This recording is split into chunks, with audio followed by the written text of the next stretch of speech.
बाहर मूसलाधार बारिश हो रही थी और कमरे के अंदर एक अजीब सी खामोशी थी। ज़ोया अपने सरख अरूसी जोड़े में मलबूस आईने के सामने बैठी खुद को देख रही थी, मगर उसकी आंखों में वो चमक नहीं थी जो एक दुल्हन की होनी चाहिए। आज उसकी शादी शाहविज से हुई थी, जो शहर का एक मारूफ बिजनेसमैन और एक संजीदा मिजाज इंसान माना जाता था। ये शादी कोई पसंद की शादी नहीं थी, बल्कि एक खानदानी समझौता था। ज़ोया के वालिद के इंतकाल के बाद उसके ताया ने उसे शाहवीज़ के घर ब्याह दिया था, ताकि उनके कारोबारी ताल्लुकात मज़ीद मजबूत हो सकें। कमरे का दरवाज़ा खुला और शाहवीज़ अंदर दाखिल हुआ। उसने शेरवानी उतार कर करसी पर रखी और एक गहरी सांस ली। ज़ोया ने घबराकर अपनी अंगलियां मरोड़ना शुरू कर दें। ज़ोया शाहवीज़ की आवाज़ धीमी मगर रौबदार थी। ज़ोया ने नज़रें उठाए बगैर जवाब दिया। जी, मैं जानता हूँ कि ये शादी तुम्हारी मर्जी से नहीं हुई, और सच तो ये है कि मैं भी उसके लिए ज़हनी तौर पर तैयार नहीं था। लेकिन अब तुम इस घर की इज्जत हो और मेरी बीवी हो शाहवीज़। इसके करीब आकर रखा। मैं तुमसे कोई बड़ा वादा तो नहीं करता, लेकिन तुम्हें इस घर में वो हर इज्जत और मकाम मिलेगा जिसकी तुम हकदार हो। ज़ोया को उसकी बात सुनकर थोड़ा सुकून मिला, लेकिन उसे ये नहीं मालूम था कि उस घर की दीवारों में कुछ ऐसे राज दफन हैं जिनसे शाहवीज़ खुद भी भाग रहा था। अगली सुबह जब ज़ोया नाश्ते की मेज़ पर पहुंची, तो वहां शाहवीज़ की बड़ी बहन बेगम नसरत मौजूद थीं। उनका चेहरा सख्त और आंखें शुकूक व शुबहात से भरी थीं। बैठो, ज़ोया, नसरत बेगम ने सपाट लहजे में कहा। हमारे खानदान के कुछ उसूल हैं। यहाँ बहुएं सिर्फ घर नहीं संभालते, बल्कि खानदान की साख का भी ख्याल रखती हैं। शाहवीज़ के माजी के बारे में तुम्हें कोई बताएगा नहीं, और बेहतर है कि तुम भी खरीदने की कोशिश न करना। ज़विया के हाथ में पकड़ा चमच रख गया। माजी कैसा माजी, उसने सोचा। इसी वक्त शाहवीज़ हानपता हुआ अंदर दाखिल हुआ। उसके हाथ में एक पुराना खत था और उसका चेहरा गुस्से से तमतमा रहा था।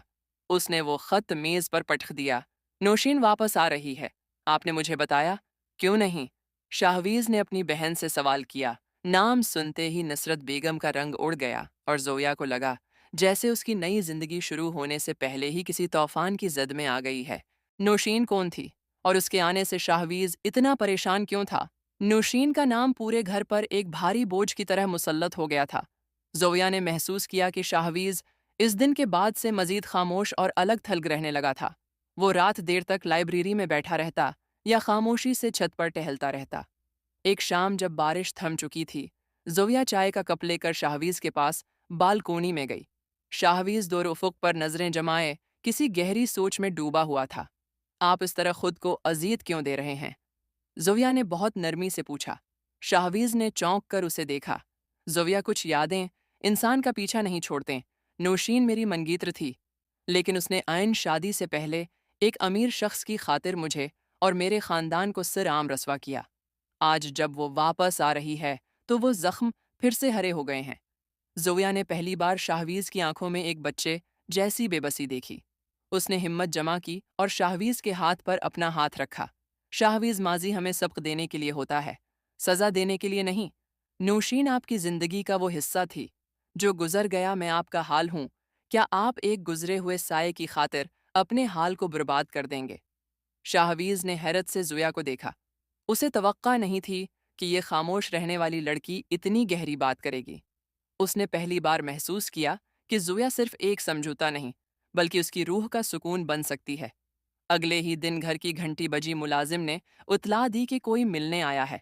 लाउंज में एक प्रकशिश मगर मगरूर नजर आने वाली औरत खड़ी थी। वो नौशीन थी। शाहवीज़, मुझे मालूम था तुम मुझे देखकर खुश नहीं होगे, नौशीन ने तंजिया मुस्कुराहट के साथ कहा। नसरत बेगम ने उसे गुस्से से देखा, मगर नौशीन की नज़रें ज़ोया पर जमी थीं। तो ये है वो बेचारी लड़की जिससे तुमने जल्दबाजी में शादी कर ली। ज़ोया ने शाहवीज़ के बोलने से पहले ही कदम आगे बढ़ाया। मैं बेचारी नहीं, इस घर की इज्जत और शाहवीज़ की बीवी हूँ, और आप यहाँ मेहमान की तरह आई हैं, तो मेहमान बनकर रहिए। हमारी निजी ज़िंदगी पर तबसरा करने की ज़रूरत नहीं है। शाहवीज़, जो अब तक खामोश था, ज़ोया का ये रूप देखकर दंग रह गया। उसने आगे बढ़कर ज़ोया के कंधे पर हाथ रखा, जो नौशीन के लिए एक वाज़ेह पैगाम था। नौशीन, तुम यहाँ जिस मकसद के लिए भी आई हो, उसे भूल जाओ। अब मेरी ज़िंदगी में तुम्हारी याद की भी जगह नहीं रही। शाहवीज़ ने मजबूत लहजे में कहा। नौशीन तलमला कर वहाँ से चली गई। مگر جاتے جاتے اس کی آنکھوں میں انتقام کی چمک تھی۔ اسی رات زویا کو شاہویز کے کمرے سے کسی چیز کے گرنے کی آواز آئی۔ وہ دوڑ کر اندر گئی تو دیکھا کہ شاہویز فرش پر گرا ہوا تھا اور اس کا سانس اکھڑ رہا تھا۔ شاہویز کو دل کا دورہ پڑا تھا، یا کوئی اور سازش تھی۔ کمرے کی فضا خوفناک حد تک بوجھل ہو گئی تھی۔ شاہویز فرش پر بے سد پڑا تھا اور اس کے ہاتھ سے گرا ہوا کانچ کا گلاس ٹکڑوں میں بکھرا ہوا تھا۔ زویا نے گھبرا کر شاہویز کا سر اپنی گود میں رکھا اور بلند آواز میں نصرت بیگم کو پکارا، شاہویز اپنی آنکھیں کھلی رکھیں، پلیز مجھے اکیلا مت چھوڑیں۔ زویا کی آواز میں چھپی تڑپ بتا رہی تھی کہ یہ سمجھوتے کی شادی اب اس کی زندگی بن چکی تھی۔ شاہویز کو فوری طور پر ہسپتال منتقل کیا گیا۔ ڈاکٹروں نے بتایا کہ اسے کوئی زہریلی چیز دی گئی تھی جس نے اس کے دل پر اثر کیا تھا، مگر بروقت ہسپتال پہنچنے سے اس کی جان بچ گئی۔ جب شاہویز کو ہوش آیا تو اس نے اپنے سرہانے زویا کو روتے ہوئے مصلے پر دعا کرتے پایا۔ اسی دوران پولیس ہسپتال پہنچی۔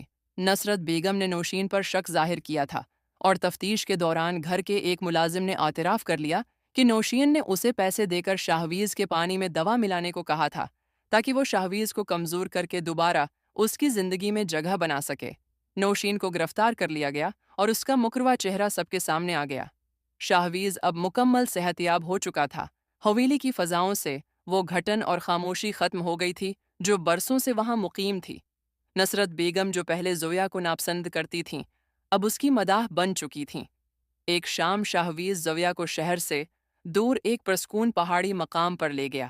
وہاں کی ٹھنڈی ہوا اور ستاروں بھرا آسمان ایک سحر طاری کر رہا تھا۔ تم نے میری جان بچائی زویا، شاہویز نے دھیمی آواز میں کہا۔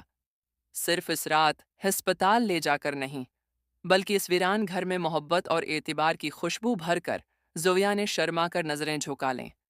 میں نے تو صرف اپنا فرض نبھایا تھا۔ شاہویز نے اس کا ہاتھ تھام لیا۔ نہیں، یہ فرض نہیں تھا، یہ وہ بندھن ہے جو میں نے آج تک محسوس نہیں کیا۔ میں نے ہمیشہ سوچا تھا کہ شادی صرف ایک بوجھ ہے، مگر تمہارے آنے سے مجھے سمجھ آیا کہ جب شریک حیات مخلص ہو تو زندگی کی ہر جنگ جیتی جا سکتی ہے۔ اس نے اپنی جیب سے ایک چھوٹی سی انگوٹھی نکالی جس پر زین اسکندہ تھا۔ کیا تم اس رشتے کو جو ایک سمجھوتے سے شروع ہوا تھا اب دل سے قبول کرو گی؟ زویا کی آنکھوں میں خوشی کے آنسو چھلک آئے۔ اس نے شاہویز کے ہاتھ پر اپنا ہاتھ رکھ دیا، جو اس بات کا اقرار تھا کہ اب ان کی منزلیں ایک ہیں، گھر واپسی پر۔ نصرت بیگم نے ان کا استقبال پھولوں سے کیا۔ زویا نے محسوس کیا کہ اجنبیت کے بادل چھٹ چکے ہیں اور اعتبار کی وہ دھوپ نکل آئی ہے جس نے ان کے گھر کو گھر بنا دیا تھا۔ شاہویز اور زویا کی کہانی جو تلخیوں سے شروع ہوئی تھی، اب ایک خوبصورت اور پائیدار محبت کی داستان بن چکی۔